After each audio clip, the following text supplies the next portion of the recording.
If you're selling a home or work in real estate and wondering what exactly changed this year, here's the direct answer. 11 things that most people haven't caught up on, half of them. I'm Bridget Sikora with 20 plus years in Birmingham real estate. Let's get right into it. Number 1, new appraisal rules are coming and they mean more time, not less. There's a major overhaul to how appraisals are reported called UAD 3.6. It becomes mandatory for all new submissions on November 2nd, 2026, and it's already in broad use right now. It's not a new valuation formula, it's a completely new, more detailed reporting format with more granular data fields than appraisers have ever had to fill out before. What that means for you as a seller, expect the appraisal inspection itself to take longer. And here's the part nobody's saying out loud. This is a big enough shift that some of the more old school appraisers, the ones who've been doing this the same way for 20 plus years, are going to retire rather than adopt. That could mean fewer experienced appraisers in our market for a while. Build extra time into your closing timeline. Number 2, expect mortgage audits. Lenders are scrutinizing files more closely right now than they have in years. Don't assume that because you're pre-approved, you're in the clear. Keep your financial picture clean and boring all the way through closing. No new credit cards, no big deposits, no big purchases you can't explain. No job changes if you can help it. Keep your finances boring. Number 3, FinCEN reporting on cash transactions is now in effect. This one confuses a lot of people, including some agents. The rule requires reporting on certain non-financed residential transfers to an entity or a trust. Think LLCs, family trust, that kind of buyer. It was originally supposed to start back in December of last year. It got pushed to March 1st of this year, and it is now active. If you're buying or selling to a trust or an entity with cash, your closing attorney is going to be asking for information they weren't asking for a year ago. That's not them being difficult. That's federal law now. Number 4, we have a new Fed chair, and it matters for your interest rate. Kevin Warsh was confirmed as Fed chair back in the spring. A new Fed chair usually means a shift in tone on interest rate policy, and that trickles down to mortgage rates.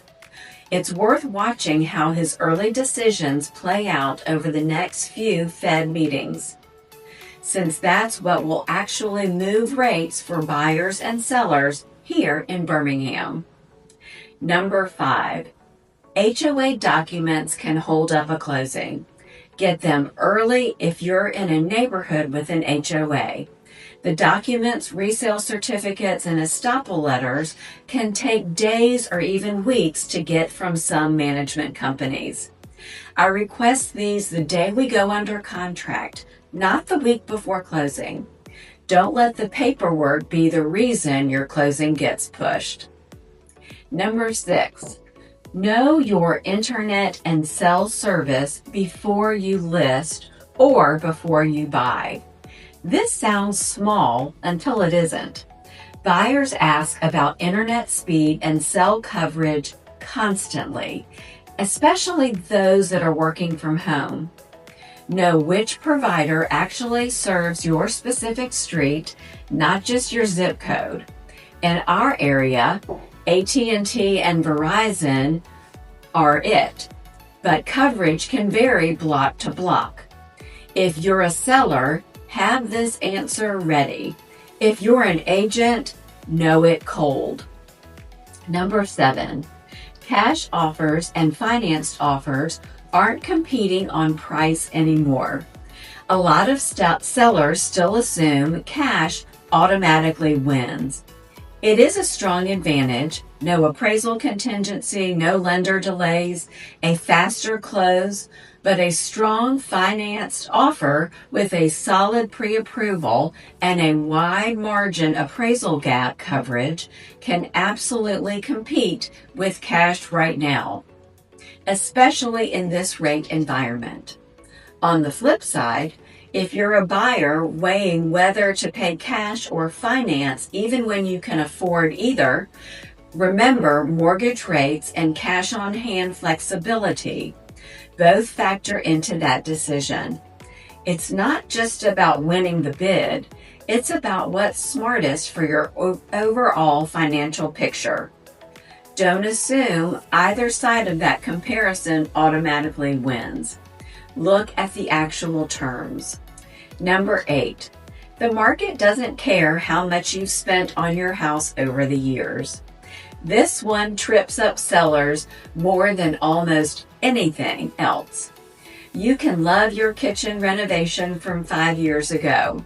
The market values it based on comparable sales, not your receipts. If you're planning to upgrade before you list, put your money into maintenance items first. The roof, the HVAC, your electrical, the plumbing. Those are the things that actually protect your price and your negotiation position. Cosmetic upgrades are nice. Mechanical systems are what buyers and inspectors actually care about. Buyers are doing their homework and they know the comps. The days of a buyer walking in and just trusting the listing price have gone. Buyers today have already pulled up the same comparable sales your agent has. They know what similar homes have sold for. Price it accurately from day one. An educated buyer is not going to overpay just because you ask them to. Number 10. Alabama is a caveat emptor state, but as is doesn't mean what people think it means. We don't have mandatory seller disclosures here the way some states do. Because of that, you'll see a lot of listings marked as is. Here's the truth. Every house sold in Alabama is essentially as is. That phrase is really just describing the condition of the home at the time of the offer, not some special legal protection for the seller. It doesn't mean you can hide a known defect, and it doesn't mean a buyer can't negotiate after inspection. Don't let that phrase give you a false sense of security either way, buyer or seller. And number 11, all of this changes fast, which is exactly why you need someone tracking it for you. Appraisal rules, federal reporting requirements, Fed leadership, lending scrutiny, offer dynamics. This is more regulatory and market movement in 1 year than I've seen in a long time.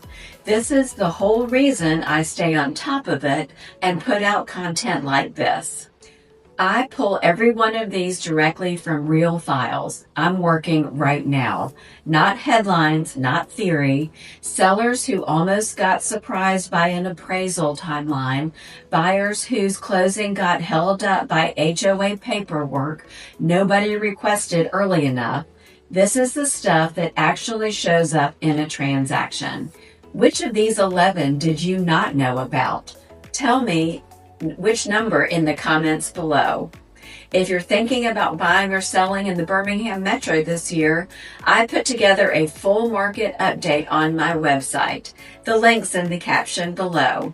And if you want to talk through your specific situation with all of this in mind, book a free consult in my website.